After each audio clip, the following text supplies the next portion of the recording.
There's a strange confidence people have in their 50s and 60s.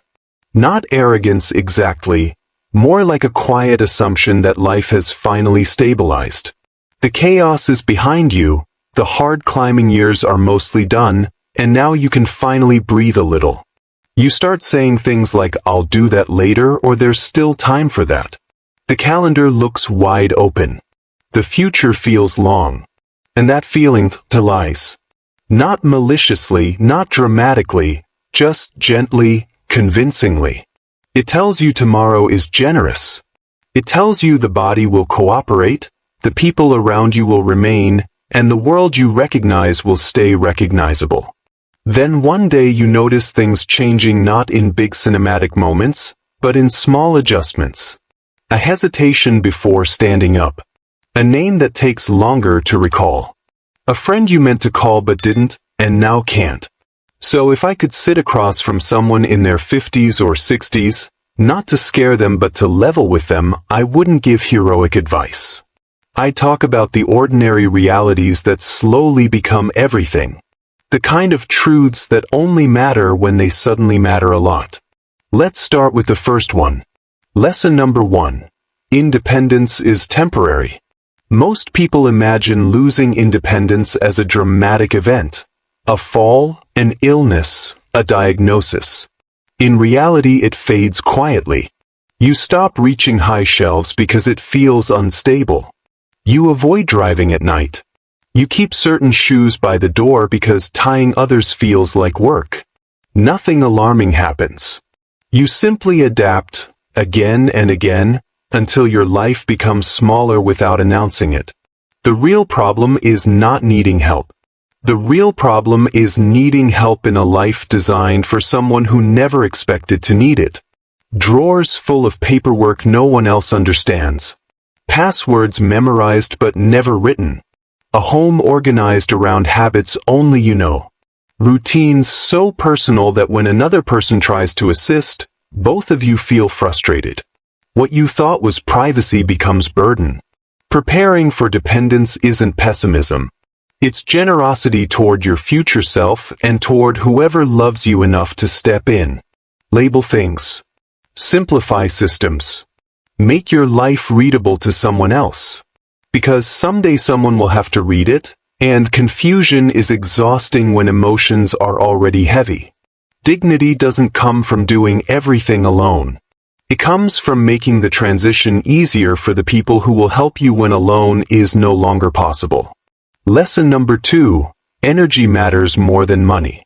People plan retirement like it's a second adulthood. Time finally returned to you. The mistake is imagining time and ability arrive together. They don't. Time expands while capacity contracts. In your 50s and 60s you still have the rare overlap. Enough stability to choose and enough strength to act. Later you will still have hours in the day, but not the same body inside them. Walking distances shrink. Long trips feel heavier. Even excitement costs recovery time. So the experiences you postpone are not waiting in storage. They are perishable. They depend on knees that bend easily, balance you don't think about, stamina you assume is ordinary.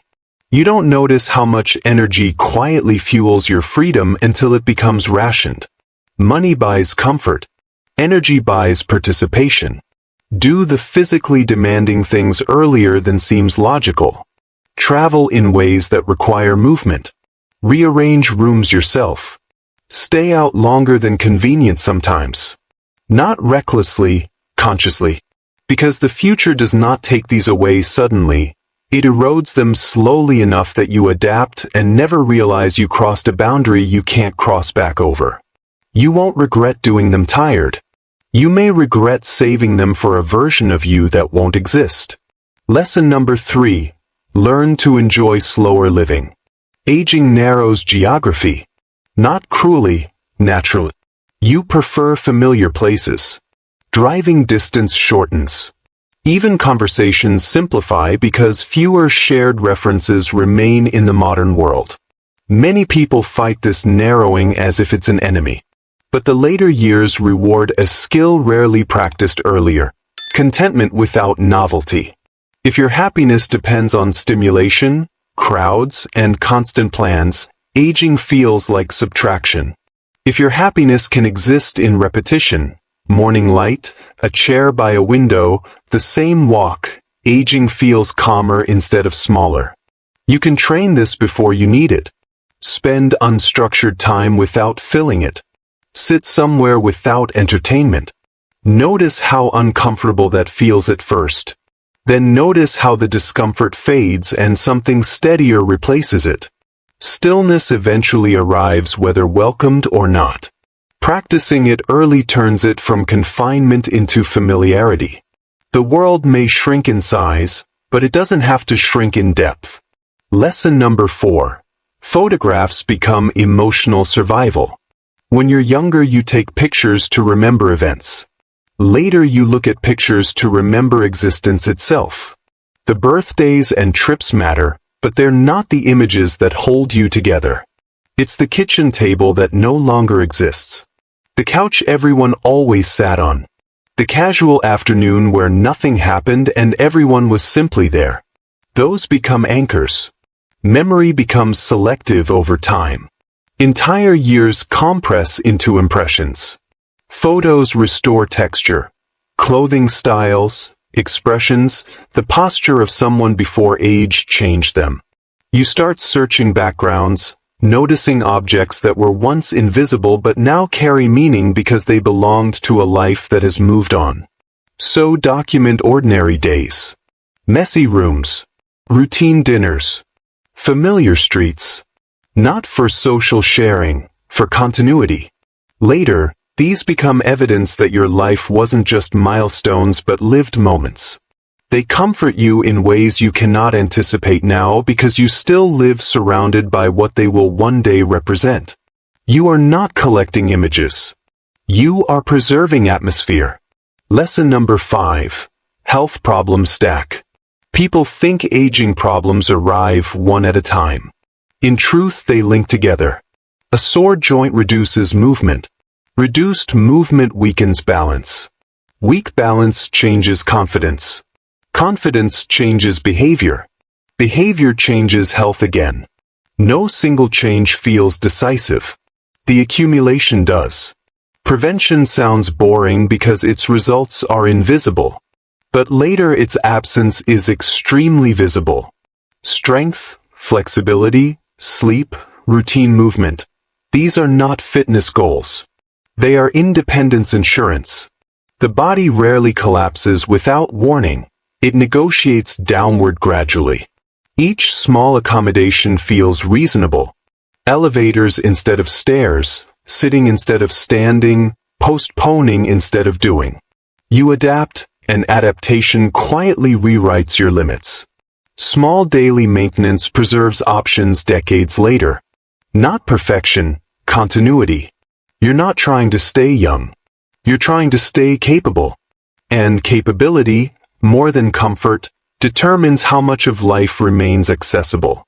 And the strange part is you won't notice the exact moment capability changes categories. You only notice when a thing you assumed you could do becomes something you now plan around. Life doesn't announce the transition. It simply rearranges itself and waits to see if you understand what happened. Which leads into something people discover much later than they expect. Lesson number 6. People remember feelings, not achievements. For decades your identity is measurable. Titles, roles, responsibilities, output, these give structure to who you believe you are. You solve problems, provide stability, and build competence. It feels solid because the world recognizes it. Then gradually the world stops needing what you built as much as it once did. Someone younger fills the role. Systems change. Conversations stop revolving around your expertise. And what remains surprisingly intact is not what you accomplished, but how you treated people while you were accomplishing it. Nobody later gathers to discuss your efficiency. They remember whether they felt relaxed around you, whether you listened, whether time with you felt heavier or lighter. Emotional memory outlives functional memory. In the later decades you realize relationships are not maintained by usefulness but by warmth. The people who continue calling are not the ones who needed your help, they're the ones who enjoyed your presence. Achievement builds a life. Atmosphere fills it. So invest deliberately in tone, patience, and attention. The resume eventually becomes paper. The emotional residue becomes legacy. Lesson number 7. Practice asking for help. Independence is rewarded for most of adulthood. You learn to handle things alone because competence is respected. But the skill that later preserves connection is the opposite one, allowing others to participate in your life. Many people don't struggle with receiving help physically, they struggle psychologically. Assistance feels like loss of authority, loss of identity. So they delay asking until situations become urgent, and urgency creates stress for everyone involved. If instead you normalize small help early, advice, favors, shared tasks, dependence later feels relational instead of humiliating. People aren't stepping in to rescue you, they're continuing a pattern that already exists. Pride isolates quietly. Not because others won't help, but because they sense resistance. When help is welcome, closeness increases. When help is rejected, distance grows even while love remains. Learning to accept support gracefully is not surrender. It is adaptation to a stage of life where connection becomes the primary form of strength. Lesson number 8. Prepare an inner life. Mobility decreases long before awareness does. The mind stays alert even as options outside narrow. If your identity relies only on activity, places you go, tasks you complete, shrinking range feels like shrinking self. But people who cultivated interior richness earlier experience something different. Curiosity, reflection, reading, creating, even simple observation, these do not require large space. They require attention. An inner life turns waiting rooms into thinking spaces, quiet afternoons into restorative time, solitude into companionship with your own thoughts. Without it, silence feels empty. With it, silence feels full. You don't build this suddenly when circumstances demand it. You grow it gradually, the same way friendships grow, by repeated return. 10 minutes noticing the day. A habit of learning small things. Engaging with ideas not for productivity but for interest. Later, when the outside world reduces in scale, the inside world expands to compensate. The balance keeps you steady. Lesson number 9. Learn technology. Every generation feels the next one moved faster than necessary. It's tempting to opt out and say you've lived well enough without it. For a long time, that seems true. Then suddenly technology stops being entertainment and becomes access. Messages, appointments, directions, safety alerts, video calls, they quietly shift from optional conveniences to essential bridges. The difference between isolation and connection may depend on a device you once considered irrelevant. The point isn't mastery. It's familiarity. Knowing enough to stay reachable and informed. Enough to maintain independence without requiring constant mediation from others. Adapting keeps your world interactive. Resisting narrows it unintentionally. Learning later is harder not because the tools are complex, but because frustration discourages persistence. Learning earlier keeps curiosity flexible. Staying current is less about machines and more about remaining part of the same conversation as the people you care about. Lesson number 10.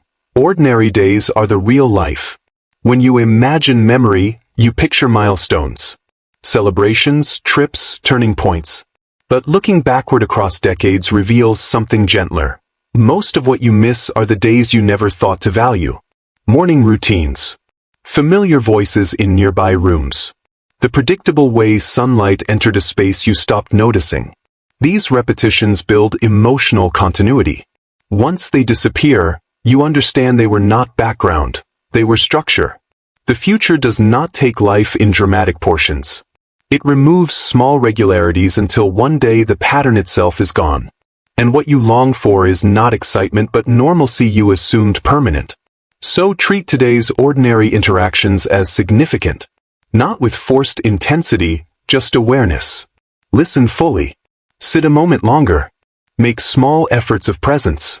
Meaning accumulates quietly and only reveals its weight after time passes. You rarely recognize the last time something ordinary happens. Awareness doesn't stop change, but it softens regret. And that is really the thread running through all of this. Life doesn't collapse suddenly, it transitions gradually while you are busy assuming continuity. The later decades feel fast not because time accelerates, but because routine compresses memory.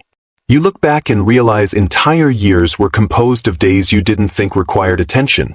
So call someone without a reason. Fix a small thing now instead of adapting around it. Write something down you'd otherwise trust memory to keep. Do a task yourself while you still easily can, and let someone help you with another just to practice allowing it. Take a picture of a completely average afternoon. Sit quietly long enough to notice you're actually living inside what you once imagined the future would be. You don't lose life in large events. You lose it in unnoticed transitions. And the strange comfort is this: nothing here requires dramatic change. Only noticing earlier than feels necessary that the present moment is not a waiting room for later. It is the part that eventually becomes precious beyond explanation.